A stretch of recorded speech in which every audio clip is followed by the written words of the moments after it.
Hello and welcome back. If you guys watched part one of this is the top 10 questions I get asked as a baseball social media guy, we'll just call it. I don't call myself an influencer, not even a content creator. I just make things, I just film things I like to film and speak my mind.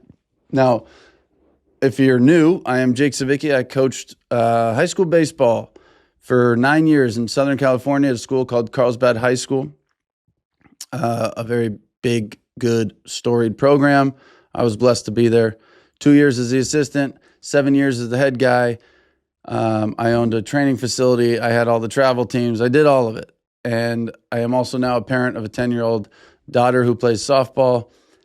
And I spent all those years learning from other parents, and now I feel blessed that I even had that opportunity because I feel like it made me a much better dad/coach of my own daughter up to this point. And I don't like sitting on information that I think could help other people. So I'm not selling you anything. I don't have a course. I don't have anything to do with this beyond giving you my advice, and maybe it helps one person, and that would make me feel good. So we went over the questions in episode 1. I would suggest you start there.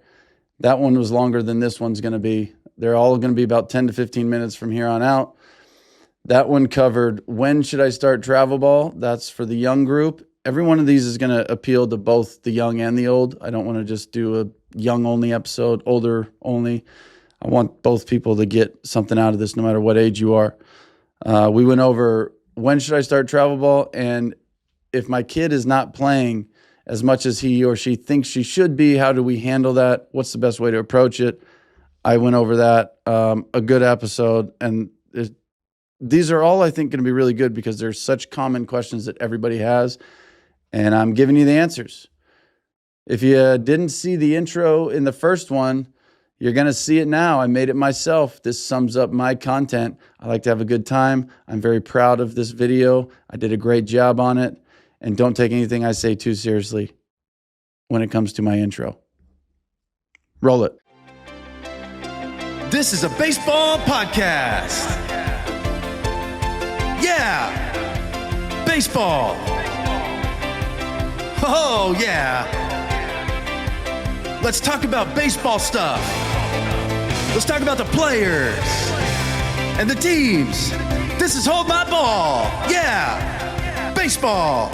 Okie dokie. Question number 1 today. I'll tell you both questions, but the first one we're going to answer is my kid falling behind if they don't play year around? Everyone else is playing all the time. I'm from Southern California, so a lot of these questions, fortunately, they can play year round here. It rains like 3 days a year, and the fields are always good, and kids can literally play 12 months a year. And I'll tell you why they do in most organizations, and it's not what you think. So we're going to talk, is my kid falling behind if they don't play year-round? And how do I fix my kid's mental game? Probably 2 of the most important questions, I think, and they also kind of tie each other into each other. So is my kid falling behind if they don't play year-round? No. No, no, and no. Up to a certain age, I will say. A young kid should be doing all kinds of things. Obviously, if they love one sport, my daughter, I say that, and I have a daughter that plays softball, and she doesn't play anything else, at least not structured. We play all kinds of stuff. We play pickleball. We go to the driving range and hit golf balls. She loves to just sprint. My wife was a sprinter in college and high school. My daughter loves to run. We make up games. We play all kinds of stuff. We rarely practice when you stack it up to how much we just do other fun things. So although she plays softball kind of year-round, I'm glad we're talking about this, she spends a lot of her time doing other things. It creates a more well-rounded athlete. And the reason I say when you're younger is because a young kid should just be playing. This also feeds into the burnout question, which is my kid getting burnt out? How do I handle it? That's going to be for probably maybe tomorrow. But is your kid falling behind if they don't play year round? The reality is, like, everybody has this fear of an off season. Like, it's grind mode 24/7. We got to keep going. It's not. It's not. Rest is, it's like sleep. It's rest. It's like going to sleep. It's like if you didn't sleep for 2 days, you're not going to want to be awake for the third day. You're going to want to sleep. If you practice and you play and it's 3, 4, 5 days a week with tournaments, feels like every weekend, eventually you're not going to want to go. My daughter's 10, and I asked her the other day, I said, hey, when was the last time you were like really excited to play softball? Like you went, oh, I have a game tomorrow. It's hard to sleep. And then I wake up and I'm like, let's go. Can we go? And it's 4 hours early, and that feels like an eternity because you can't wait to play. Because that's how I felt every time I played as a kid, because I played 3 months a year when season rolled around. There wasn't all this travel ball like it is now. So very different. She said probably Arizona, which is they took a trip from California to Arizona as a team. It was the first time ever. That's the last time she remembers being very excited. And that was excited for the trip and the hotel and the swimming pool, not to play softball. So already I'm like, okay, well, it's going to be time to take a break real soon. We are going to Utah this week, which they're all very excited about. And then we have the summer off, which the team is taking the summer off. I would have taken it off with my daughter anyways. I would have said, you're not playing. Your answer of I can't remember the last time I was excited, except it was because we took a trip, tells me everything I need to know. And would she be like, what do you mean I'm not going to play? I didn't mean I don't like it. But as a parent, there's times you got to look at it and go, no, we're going to shut it down. Because trust me, the quicker that this becomes normal and feels like a little work or a job or there's some goal to this, the quicker they're going to want to quit. The sooner they're already making this bigger than it needs to be at a certain young age, it's done. It's over. I've seen it. I've watched it from travel ball when I coached from, I think I did 10U to 18U. I watched it happen. To every kind of kid. The ones that weren't very good, I don't like this, I quit. The ones that were very good, that were like, I just skateboarded for the first time the other day, and that was awesome, and I just want to do that, and I don't even like baseball anymore. I've been doing it for 4 years, and it turns out I don't really like it. You know, because they never did skateboarding and baseball when they were young. They never did other things. They never got baseball taken away from them. They got it shoved onto them by parents and coaches. And here's the real reason, one of the real reasons why your travel team doesn't take time off. And I want you to think about this, and I want you to almost take it personal, because time off is healthy for the kids, for their body and their mind. Big time.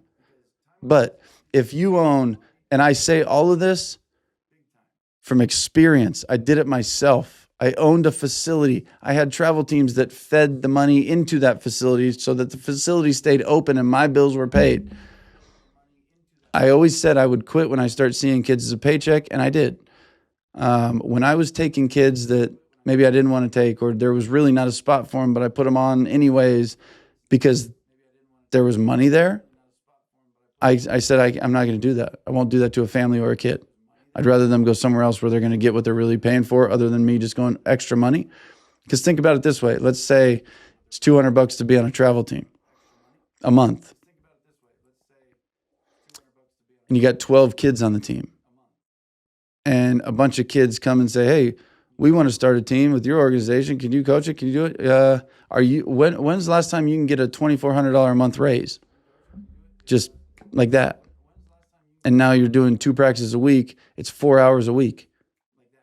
16 hours a month, and you're making an extra $2,400 a month now? Who's turning that down?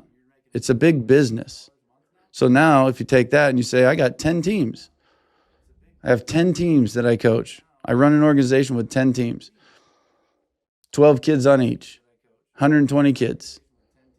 $200 a month.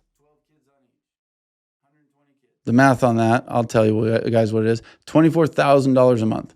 So if I decide, you know what, it's holiday season, Christmas, Thanksgiving, Halloween, all the fun stuff for kids. These kids should just relax. And then there's the New Year's.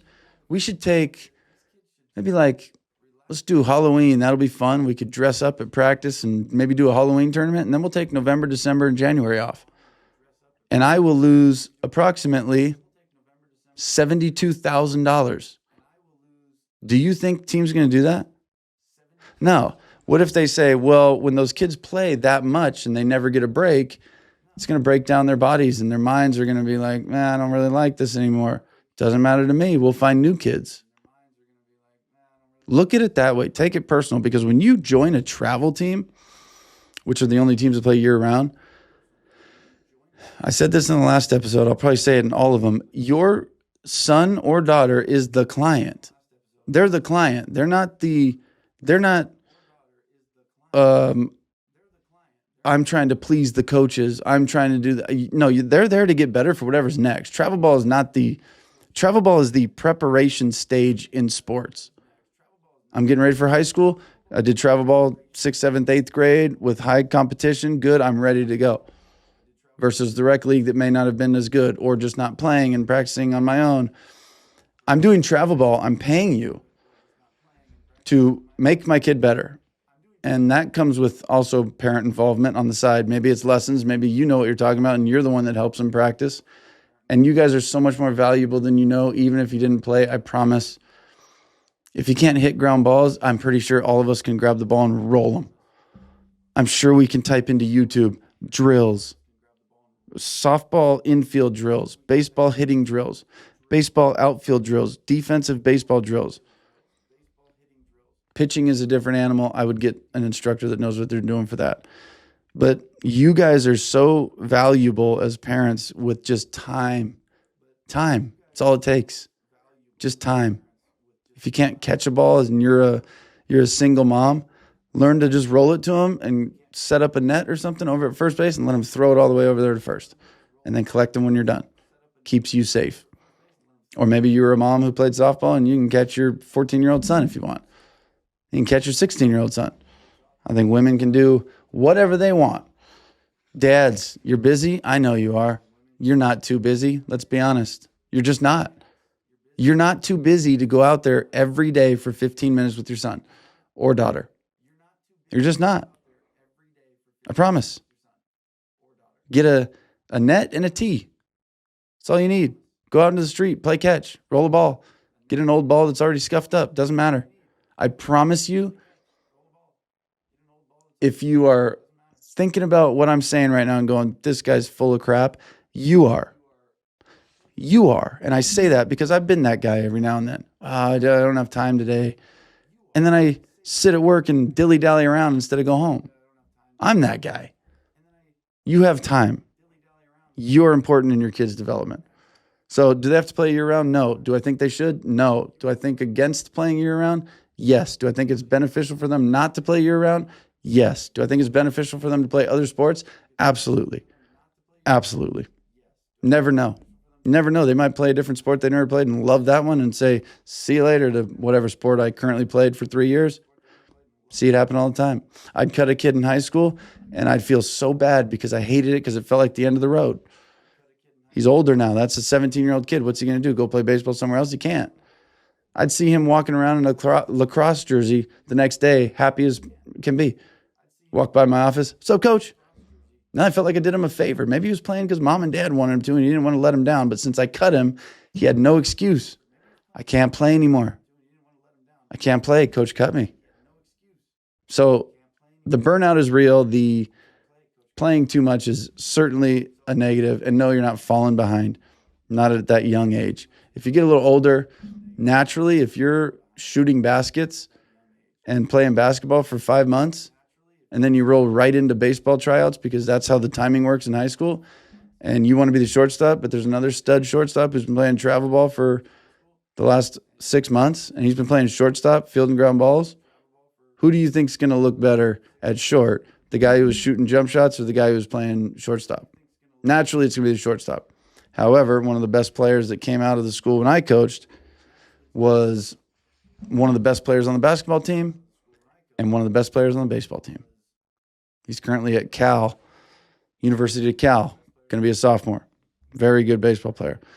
Now, quickly, because I almost already touched a lot on this. How do I fix my kid's mental game? You got to listen, and you got to let your kid feel comfortable saying no. I ask my daughter every morning, you want to practice tonight? No. Okay, cool. What do you want to do? I don't know. We'll see when nighttime gets here. All right, sweet. Sounds good. She's comfortable saying no because I don't go, what do you need to practice? You struck out twice yesterday. Oh, I push her. I've made her practice twice. And the way I did it was actually the last month. She hates when she does bad in games. She hates it. She absolutely hates it. So I made her practice on a Friday night just in our backyard, and I always make it fun. I said, we're going to go take some ground balls and hit. She said she would in the morning, and then she didn't want to at night. And I said, no, you're going to. So number one, I'm just teaching her, when you say you're going to do something, you do it. I said, 10 minutes, in and out, we're done. She ended up going 40 minutes, I think. She wanted to. Well, we did 10 minutes. I said, good, that's all, you're done. She goes, can we do some other drills? I said, sure. She played great the next day. I said, listen, the reason I made you practice last night is because I know that you don't like to play bad. I also know that practice helps you play very good. And I know that you love playing good. And I watch you, and I love seeing you have fun. And when you practice and you're prepared and you put some time into what you've committed to do, which is play this weekend, and you put a little time on Friday night to get ready, it's a whole different ballgame, and you look much happier, and I just want to see you happy on the field. That's why we practiced. So the next weekend, tournament rolls around, and she's asking me to practice. Can we practice Friday night? Because now she was good, and she wants to be good again, so she wants to practice. They practice twice a week. She wants to add an extra one on Friday. Amazing. So that part of it, as a parent, you got to know your kid a little bit. But the mental side of softball, baseball, specifically, all sports are tough for kids, but specifically softball, baseball, everybody says it's a failure-based sport. You fail 3 out of 10 times, you're an all-star. We all know that. It's just a age thing for the young kids. I know kids that are literally playing in big league organizations that would cry when they're 16 in high school on the varsity team. Something would go wrong and they'd cry, not whoa, but their eyes would well up with tears. This is hard. It's a hard game. So the young kids that are dramatic and body language and actually acting on these feelings is a no-go for me. You're not going to act. You're not going to see this body language of, you could think it in your head all you want. Be pissed. Good. If my kid's angry, they struck out, I'm happy. They care. That means they care. That to me is important. So the mental side is, the best answer I have for you is, number one, allow them to grow out of it. Control the body language, control the language, control the things they say and do, but don't try to control what they think. You know, my daughter is pretty darn good with it, only because I've taken the results completely out of it. Completely. If she strikes out and she sees 9 pitches and she fouls 2 off, I'm so happy. Good job. That was a great at bat. Man, no, I struck out. Did you? Almost didn't even notice. I just thought it was such a good at bat. Of course you're going to strike out here and there. So what? Oh, that play you made? That was awesome. Yeah, but the girl was safe. I know, but she was just fast. You did everything right. Did everything you could, and she was safe? Oh, well. The one you missed that hit your glove and bounced out, I can't believe you even got to that ball. That was awesome. So the results being taken out of what actually happens, it lets your kid know, if I go show up, work hard, have fun, do my thing, mom and dad are happy. And that's number one. If mom and dad are happy, done. They won't care what the coach says when it comes to negativity. They won't wear it the same way. You guys, mom and dad, are everything. It all starts with you. If you make sports fun and you pick the right things to focus on, which is, everybody says attitude, effort, even when they do come up with the double. I tell my daughter all the time, that was so fun watching you hit that double. Was it good? Yeah, it was good, but what I really liked about it is, I got to watch you practice hitting last night for 30 minutes, and then all that practice you did just turned into that double. So that's why I liked the double, because really what I liked is the practice. And then I like you seeing being rewarded for that hard work. That's a theory. I didn't make that up, but there's a theory to that. I heard it and I started doing it with my daughter, and game changer. That's a game changer. So to take control of the mental side, number one, you got to know your kid, know them better than anyone else. Listen to them even when they don't speak. Listen to your kid. Look at the body language. If they don't look excited about going to sports, or they don't look thrilled to be doing anything, or they just don't want to go, hey, you committed to this team. It's month to month. There's 8 days left in the month. We're going to finish the 8 days, and then you can take a break. Nothing wrong with that. That's going to go further than you trying to teach them, no, you're going to keep doing this because this is what you do. Trust me. Look at your kid as a kid, not an athlete. Look at them as a little kid, the same little kid that you love to death, the same little kid that said mama or dada for the first time and you cried, the one that crawled and you went, oh my gosh, the one that stood up and took a couple steps and you were like, I'm crying. I can't believe she's walking. Are you recording this? He's walking. That's the same kid. Look at your kid like that. Don't look at him as an athlete. That will probably be the number one mental issue they deal with, is if you treat them like an athlete, not a son or daughter. And that's it. That's what I got for today. Those are the 2 questions. We have 6 to go, 3 episodes, Wednesday, Thursday, Friday. I will catch you guys on the next episode. If you're new here, I say it all the time. Like, share, subscribe, follow, do all the things that don't cost you any money. That's what the sponsors are for. And the more you guys like, the more the sponsors pay. And I don't ever ask you guys for anything. And I like it that way because I just want this to be a conversation that somebody else is willing to put their ads on. So thank you guys so much. I love you. It's the Hold My Ball podcast. I'm Jake Savicki. See you on the next episode.